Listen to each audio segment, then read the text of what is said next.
What is going on? Welcome to a brand new video. Today we're going to be talking a little bit about productivity, motivation, and how to sort of keep productive when you're not feeling so motivated. So hopefully you can find or you can pull a tip or two from this video and maybe you find it helpful, especially if you are working from home, because the struggle can be real. And just full disclosure, this video is sponsored by Samsung, so I am going to be featuring their Jet 90 vacuum during a portion of this video. Let's hop on into it. So the first little tip or point that I wanted to share with you is the importance of setting intention for your space. I feel like this honestly gets overlooked a lot of the time, but I am so into all of this stuff and I really believe that everything is energy and we're constantly surrounding ourselves with energy. So why not make your space that positive energy? And I think that in turn is something that's going to leave you feeling a lot more motivated and in turn a lot more productive as well. Because I don't know about you, but when I have a hot mess going on in my space, then I'm not my best self. I find my stress levels get a lot higher. If you have a whole pile of laundry in the corner, if your surfaces are all cluttered up with things, like that's just not a good feeling. And every time I personally have a deep clean or I spend, time organizing, I always feel 100 million times better. Especially if you are working from home, having those distractions of clutter and unorganized things all around you, it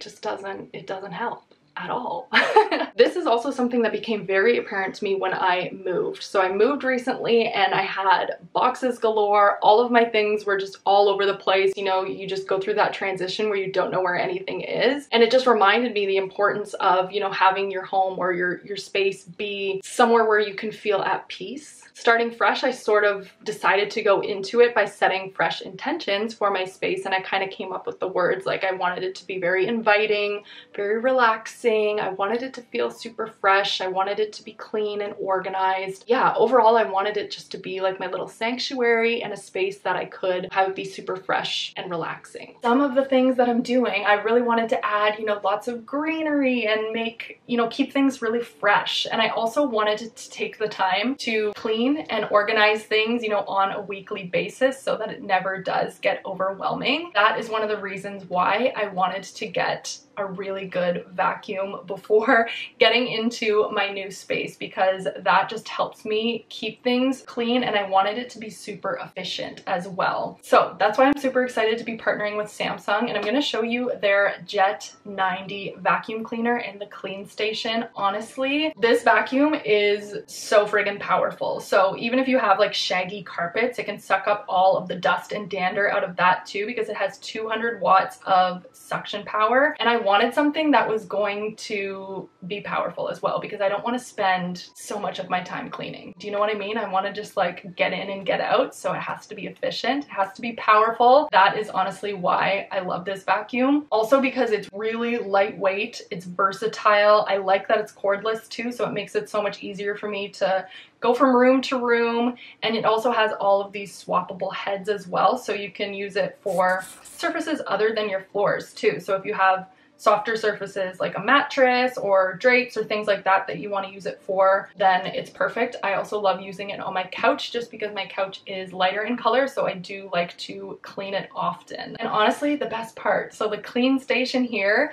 this thing is so cool. So this will empty your dustbin, so you just pop it in and it automatically empties the dust for you. So it's airtight, so you don't get like any of that ultra fine dust that flies up into the air when you're emptying your vacuum. But yeah, that is one of the tools that I absolutely love for keeping my home clean and fresh, and doing so efficiently. So kind of rolling off of the first point of, having different intentions for your space, I also think it's important to be able to separate working space from relaxing space and vice versa, and having, those spaces where you do specific things. For a long time, I never had a separate work area, and working from home, I found that incredibly difficult to switch off. Lines were very blurred, and I think that can easily be the case. And with a lot of people working from home now. I'm sure most of us are finding that to be the case. You want to have a nice relaxing space, and you also want to have a space where you can be a little bit more on and you can have the workflow going. So another thing I really wanted to do was create a separate little office space. I kind of just turned a little storage room in my apartment to be my workspace, and you know, decorated it up to be as cute as I could make it in that smaller space. But I really did want it to be separate from my living space, because I wanted my living space to be a place where I could just shut off completely and not have to think about my computer, not even have to look at my computer, which is why I think it's important to separate the two. So yeah, even if you're just setting up at your kitchen table or somewhere where you can have like a dedicated space that's just for working, that isn't in a spot that you're going to be relaxing in, because I really do think that gets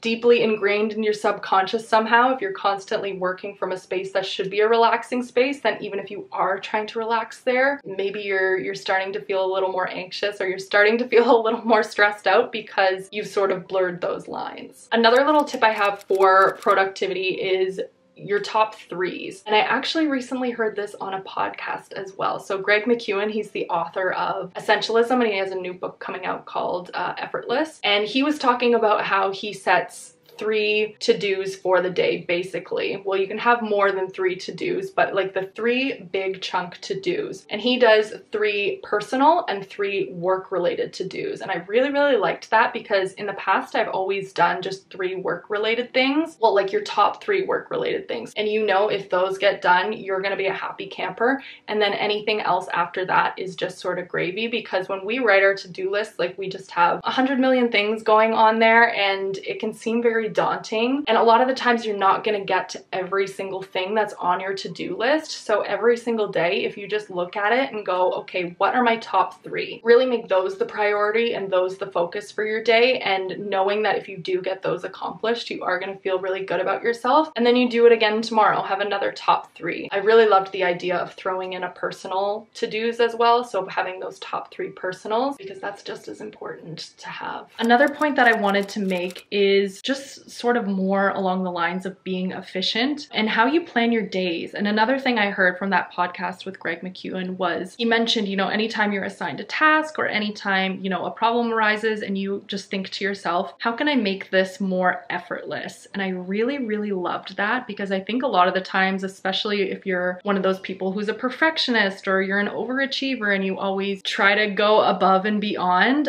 I felt like this was so interesting, because oftentimes I feel like I tend to overcomplicate things or like take things way too far, and just, yeah, it can get tricky.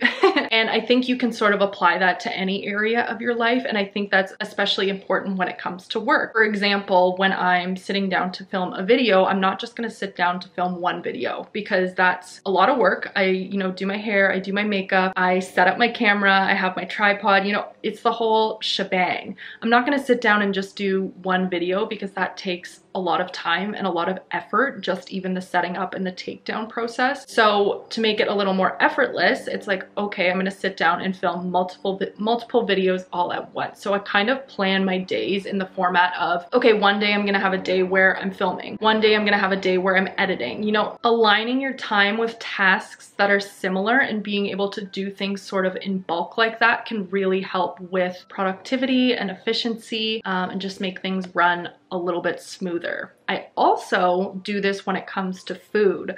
I'm not gonna, you know, set up all my cutting board, my knives, and stand there and do the whole shebang just to cook one meal, which is why I'm a huge fan of food prepping and meal prepping. I'm gonna go all out. And if I'm cooking, it's gonna be multiple meals in one go, or just cooking, you know, one recipe in bulk. So as you can see in my freezer right now, I actually have a whole thing of soup that I cut up. I made one big batch of soup, but I cut up double, so now I have an extra bit here frozen, and then I can just pop in a pot and cook at another time, and I have a whole other soup, but it only took me the same amount of time to make. Just little things like that. Honestly, it seems so simple, but in the long run, it just helps, you know, keep you on track, keep you a lot more motivated, keep you a lot more productive, and just things run a lot smoother. I hope you enjoyed this video. I hope you could find a little tip or a trick or something you could pull from it, and I'll catch you in the next one.